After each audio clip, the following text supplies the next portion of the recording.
अनिराव madam, त्याचप्रमाणे उपमुख्य कार्यकारी अधिकारी, त्याचप्रमाणे या ठिकाणी मंचावर उपस्थित सर्व जिल्हा परिषदेचे पदाधिकारी व सर्व जिल्हा परिषद सदस्य, शिक्षण समिती सदस्य, त्याचप्रमाणे शिक्षण अधिकारी, प्रशिक्षण अधिकारी व या ठिकाणी उपस्थित असलेले आदर्श शाळांचे शिक्षक, ग्रामस्थ, त्याचप्रमाणे उत्कृष्ट शिक्षक यांना जय झालेले आहे असे सर्व शिक्षक बांधव व भगिनी.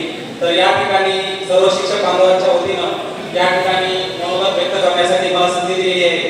तर या ठिकाणी येण्यासाठी आणि या पुरस्कारासाठी योग्य बनवलं याबद्दल मी सर्वप्रथम माझ्या आईवडिलांचं आभार व्यक्त करतो.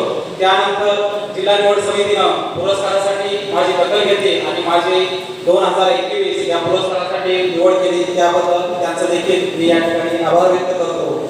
तर नोकरीच्या सुरुवातीच्या काळामध्ये तर शिष्यवृत्तीसाठी 7 विद्यार्थ्यांची निवड झाली. त्याचप्रमाणे नोकरीची परभणी जिल्ह्यातली सुरुवात सोनपेठमध्ये शिरशी तांडा या ठिकाणावर झाली. तर त्या ग्रामीण भागामध्ये देखील ऊसतोड कामगारांच्या मुलांना शिक्षणाच्या प्रवाहामध्ये आणण्यासाठी शेजारी गावातून, त्याचप्रमाणे शिरशी तांडा गावातून त्यावेळी 50,000 रुपये लोकवाटा मिळवला.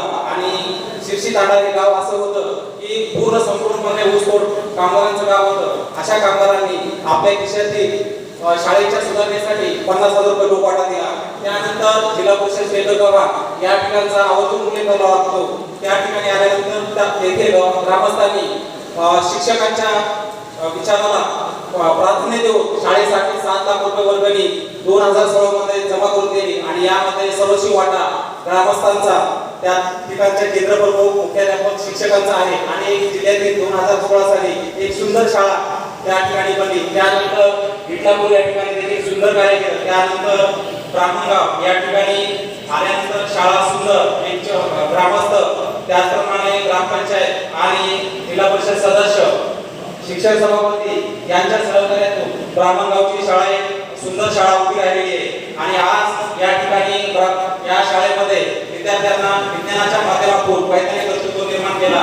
आणि प्रत्येक विद्यार्थ्याकडे स्वतःचं, ज्यांच्याकडे व्हॉट्सअप मोबाईल अवेलेबल आहे, त्यांनी स्वतःचं YouTube चॅनल ओपन करून ग्रामीण भागामध्ये, खेड्याखेड्यामध्ये, गल्लीगल्लीमध्ये देखील पवनचक्की घेऊन किंवा वॉटर लाईन घेऊन वेगवेगळे विद्यार्थी प्रयोग तयार करतात. आणि आज जवळपास विद्यार्थ्यांच्या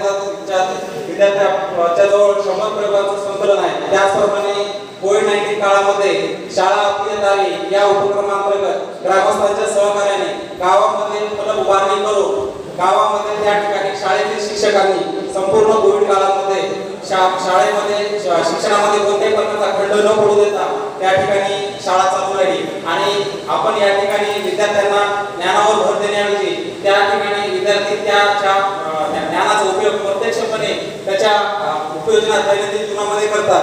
अंतराळाचं ज्ञान असेल, खगोलाचं ज्ञान असेल, त्याचप्रमाणे वैज्ञानिक ज्ञान असेल, शास्त्रज्ञांची माहिती असेल, ते विद्यार्थी मुखोद्गत सांगतात.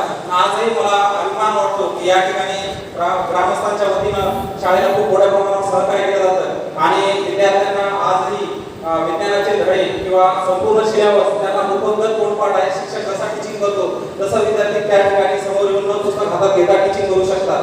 तर हा पुरस्कार या ठिकाणी, या पुरस्कारासाठी निवड केली त्याबद्दल जिल्हा परिषदेचे निवड समितीचे आभार व्यक्त करतो. आणि हा पुरस्कार माझा एकट्याचा नसून आतापर्यंत ज्या ज्या ठिकाणी सेवा केली त्या ठिकाणच्या ग्रामस्थांचा, त्याचप्रमाणे तेथील मुख्याध्यापक, सर्व शिक्षक, विद्यार्थी यांचा पुरस्कार आहे. त्यामुळे या ठिकाणी निवड समितीने या ठिकाणी मला बोलण्याची जी